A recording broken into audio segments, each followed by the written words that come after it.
The Illager is one of the most powerful, interesting, and complicated characters in all of the Minecraft universe. In the last episode, Archie got kicked out of his tribe, lived at a village for a time, got kicked out of there too, and found the Orb of Dominance. If you haven't seen that video, I highly recommend watching that one before this one, but without further ado, this is the story of the Illager. The next morning, Archie woke up on the stone floor. He worried that all that had happened the night before had been a dream. After all, there's no way he could obtain so much power. But he looked down and there he was, clutching the Orb of Dominance. Come, there's much work to be done. As Archie began to walk out of the cave, an arc came from the Orb of Dominance, striking the walls. Suddenly, iron and gold ores were pulled from the walls. They began to float in front of him, stretching out taller and thinner, until floating there in front of him was an iron rod with a golden disc on it. He grabbed the staff and placed the Orb of Dominance on top. To his surprise, it floated there, similar to how it floated on the pedestal when he found it. Then he noticed the statues near the door. These statues were redstone golems, a golem that could only be controlled by the orb.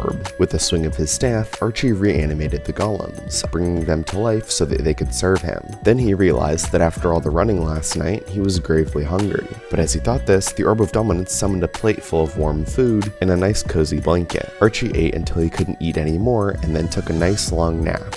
Unfortunately, he was awoken by something, a zombie coming closer and closer to the entrance of the cave. Archie was worried, but the orb reassured him that nothing could touch him now that he had the orb. With a flash of light, the orb blasted the zombie to pieces. This gave Archie lots of confidence. Now he could finally have revenge on those who had wronged him. But without a village, Archie realized that he'd need a new house. The Orb of Dominance filled his head with ambitions of a mighty palace, a castle so great that no structure in all the land could compare. So Archie traveled to the far east of the island, and with the power of the orb, he began building. While the orb helped a lot in conceptualizing this castle, Archie was still doing most of the designing, he thought. It took several days for Archie and the redstone golems to build the castle, but for Archie it felt like only a few hours. For when it was done, it was the most magnificent structure he'd ever seen. It was bigger than the greatest Illager mansion he'd ever seen by at least 100-fold. But a castle like this would need a name to strike fear into the hearts of all who opposed it. Highblock Keep. Archie didn't know if he or the orb had come up with the name, but he knew he loved it, and with the swing of his staff, the drawbridge opened. He walked through the keep, and even the hallways were among the largest rooms he'd ever seen. The orb led him through the castle, giving him a tour, until eventually he found his way to the throne room. Archie slowly walked forward and sat in his throne, admiring the large room, when he realized a small hole in the ground in front, a hole that the staff fit perfectly inside. When Archie put the staff in the hole, he realized that he could peer into the Orb of Dominance and view places far away. Looking into the orb, he could see Highblock Keep and beyond. He could view the fiery river he crossed and the desert. The Orb of Dominance had given him the view of a bird, but Archie saw something else through the orb. Looking through the sandy deserts, he saw an Illager tribe, his Illager tribe, and they were being attacked by zombies and skeletons. Normally the hostile mobs moved too slowly to be much of a threat, but somehow they'd gotten the Illagers surrounded. They need help, Archie thought, so Archie brought the Orb of Dominance and his redstone golems to the desert to see if he could help out. By the time he got there, many Illagers had fallen, and all seemed lost. But with the strength of 6 redstone golems, even a hero couldn't have stood before him. The golems charged the zombies and skeletons, smashing them easily, but while one of the 6 golems fell in battle, they had still won the fight and saved the Illagers. And guess who was leading that patrol? None other than Thor. Thor goggled in disbelief at Archie's power, reluctantly thanking him for saving them, but clearly more angry at him than before. But during the construction of Highblock Castle, the orb had telepathically told Archie that they were to form an alliance with the Illagers to create an army. This army is what they would use to take over the world. So Archie told Thor where Highblock Keep was and said to bring Walda and all the other Illagers there for a negotiation, to which he reluctantly agreed. So the pillagers returned to Creeper Woods to tell Walda about what happened, and Archie returned to Highblock Keep to prepare for their arrival. However, something else that the Orb of Dominance told Archie is that it was possible to create more redstone golems, but to do so they would need immense heat. So they traveled back to the volcano that Archie had passed earlier and entered a cave underneath. In this cave, there was a massive lake of lava, perfect for forging what they needed to. Using the orb's telekinetic powers, Archie pulled a redstone from the wall and put it into a massive pile. The Orb of Dominance told Archie that they needed something incredibly strong that wouldn't melt. That way they could build a mold and pour the redstone into it, creating a new golem. So Archie pulled loads of diamonds from the wall and turned them into a mold. Using the lava to melt the redstone, they poured it into the mold. Once the redstone had cooled, Archie used the orb's power to transform it from a statue into a living being, ready to carry out his commands. A few days later, the Illager tribe arrived at Highblock Keep. As a civilization that wanted nothing more than power, the Illagers were excited at the prospect of taking over the world. So with some reluctance, Walda accepted Archie's offer. That night, the Illagers held a great feast to celebrate the alliance they'd made and their destiny of world domination. The next day, they went back to the volcano that Archie dubbed the Fiery Forge, where Archie created more redstone golems in front of the Illagers as a display of power. Now, to take over the world, they'd have to start with the island they were on, and that meant conquering the other civilizations. Now, Archie knew from experience that there was a village on the Squid Coast, and since Archie lived there for a time and knew the place like the back of his hand, it would be the perfect first target for their army. So Archie told all the Illagers of his plan to take over the village, and they were quite excited to get started. However, Thor was less than happy. He approached Archie, telling him that he's still just as weak and worthless as he once was, and that he was a coward not even willing to charge into battle himself. But Archie countered by asking Thor if he was willing to do the raid tomorrow. Thor was caught off guard because admittedly he was a little scared to attack a village. The Illagers had done small raids every now and then, but never taken over a village entirely. When Thor tried to make excuses, Archie asked if it was still not soon enough and offered to start the raid that day. Thor, utterly defeated, left. But Archie, true to his word, ordered all the Illagers to start moving that day. So leaving 4 redstone golems behind to guard Highblock Keep, Archie, the Orb of Dominance, and the rest of the Illagers marched across the land towards the village. It took them a few days to get there, but eventually they reached it. However, Archie knew that all the villagers would be defeated, and he didn't want anything bad to happen to Yumi after all she'd done for him. So despite the Orb of Dominance's counseling, he decided to secretly sneak in and get Yumi to leave before the raid. The next day, the raid started. The Illagers charged into the village, and Archie ran for Yumi's house. But when he tried to tell her to leave, Yumi realized that he was leading the attack, and she refused to go. However, while the raid was happening, a large number of zombies and skeletons entered the village and started attacking the Illagers. During the attack, Archie was struck by an arrow and fell down. "Don't worry, I'll preserve you." And that was the last he heard before waking up in the desert temple. The zombies and skeletons had captured him and brought him to the desert. Within their temple, Archie was introduced to the Nameless One, the ruler of all the zombies and skeletons. There, it's revealed that the Nameless One has an orb similar to the Orb of Dominance, but green. He says that their orbs are twins. But while his orb pulls power from the night, Archie's orb pulls power from somewhere far beyond. He says that with the power of Archie's orb, he can make the zombies and skeletons immune to burning in daylight, and he commands Archie to do so under threat of death. However, Archie quickly realizes that he's bluffing, that he needs Archie alive, for if he didn't, he would have killed him. But Archie does offer to do it in exchange for an alliance. Archie would make all the zombies and skeletons immune to burning in daylight if the Nameless One provided a considerable army of zombies and skeletons. The Nameless One agreed to this deal, and Archie's new legion marched him home. When Archie returned to Highblock Keep, he saw that the other Illagers had returned. He saw that Walda had taken his place as leader of the Illagers, and that they'd already held Archie's funeral thinking he'd died in battle. When Archie retook command of the Illagers, he asked Walda where Thor was, and she claimed not to know. But when Archie used the orb to look for him, he saw that he was at the Fiery Forge, using a makeshift sled to carry away a fortune worth of diamonds. Archie, enraged that Thor had dared rob him, went to the Fiery Forge immediately.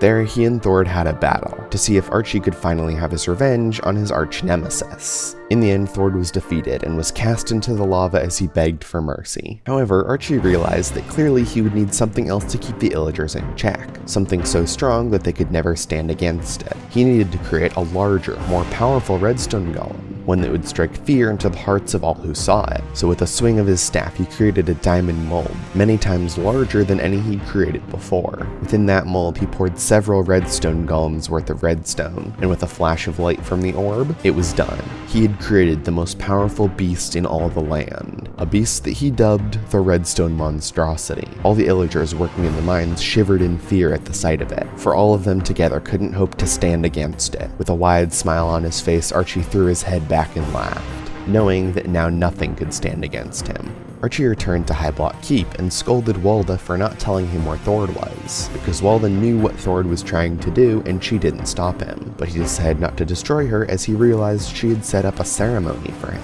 And later that night, he would be officially made the leader of all the Illagers. That night at the ceremony, Walda placed a crown on his head, a crown worth more than everything any Illager had owned up until that point combined. encrusted with a large ruby and a large diamond and made entirely of gold. As the crown was put on his head, all the Illagers bowed to him, all except Walda, who was standing in awe of how mighty Archie had become. But Archie couldn't let such a disloyalty continue. He struck Walda on the head with the orb, and immediately she got the message and bowed. "Rise, my people," he said to them. "Rise and meet the one who will lead you to greatness. Rise and greet me, your arch Illager." The next day, Archie told his raiding plan to the rest of the Illagers. Something I forgot to mention is that a major factor in the Illagers losing the last raid was Carl, who was at the village at the time, but Archie had a plan. He would send a large number of Illagers to the heroes' houses. There, he would light them all on fire to create a distraction. That would keep them away from the village while Archie raided with his now considerably increased force. So the next day, they marched for the village. Archie looked over the trees and saw smoke rising from a nearby field. That was the signal. The heroes wouldn't be a problem of theirs anymore. Archie had waited so long for this moment. All the times he'd been bullied by Thor, rejected by Walda, and taunted by Sala. This was the start of more than just an Illager leader. This was the start of a world leader. So he raised his staff, and in one mighty shout, he yelled, "Charge!" The Illagers marched upon the village, smashing windows, lighting the houses on fire. The villagers ran in terror as the redstone golems smashed large structures to pieces. Then in all the chaos, Archie saw Sala running in terror. "That one's mine," he shouted as the redstone golem marched towards him. Sala then turned in terror to see the largest thing he'd ever seen, a monster twice the size of even his house. And atop it sat Archie, someone who he disliked from the very beginning. "Remember me?" Archie said with bliss. Sala sat there, frozen with fear, unable to move. He tried to produce words, but they simply wouldn't come out, so he shakily nodded his head. "It looks like you were right about me," Archie said. "I am a danger to the village." Suddenly, Archie heard a yell behind him. He turned to see Yumi, marching angrily towards him. Archie told Yumi that the village is a lost cause. It's already been defeated and there's nothing they can do to change it. He advised Yumi to run away and never return. So that's what she did. She ran off into the woods. As Archie marched through the village, filled with satisfaction, he then saw another familiar face, Carl, and he was shouting angrily at Archie. In a fit of rage, Carl charged Archie, completely ready to destroy him. Archie wasn't afraid. He didn't move or fight back. He just raised his staff, summoning the redstone golem. And for the first time in his life, Carl was frozen with fear. He knew that this was a force he could never take down, no matter how hard he tried. And he didn't know what else to do except to run off into the woods. Archie ordered the redstone golem to chase him until he was no more, which he did well into the morning. The next morning, the village had been destroyed. Not a single inhabitant remained, and the pillagers had their first victory under the reign of the Arch Illager. But Archie couldn't help but wonder, was this really what he wanted? Was this his desire, or was it the orb's? But the orb convinced him that he was too far in to turn back now, even if he wanted to. So Archie was victorious. He reigned over all the Illagers and villagers in the land, and by the time the heroes arrived at the village, they were far too late. But they took a vow to destroy the Arch Illager's reign of terror once and for all. And that wraps up Rise of the Arch Illager. If you've played Minecraft Dungeons, you know what happens next. The heroes leave the Squid Coast, travel through the Creeper Woods, Soggy Swamps, Cacti Canyon, etc., until reaching Highblock Keep and destroying the orb, freeing Archie from its power. The Arch Illager, the enemy of the villagers, was defeated.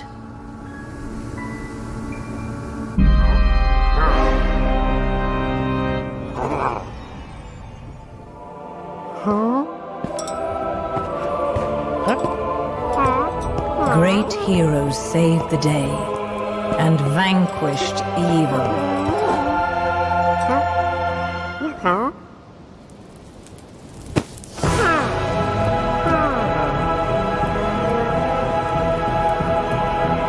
Thanks to you, all was well.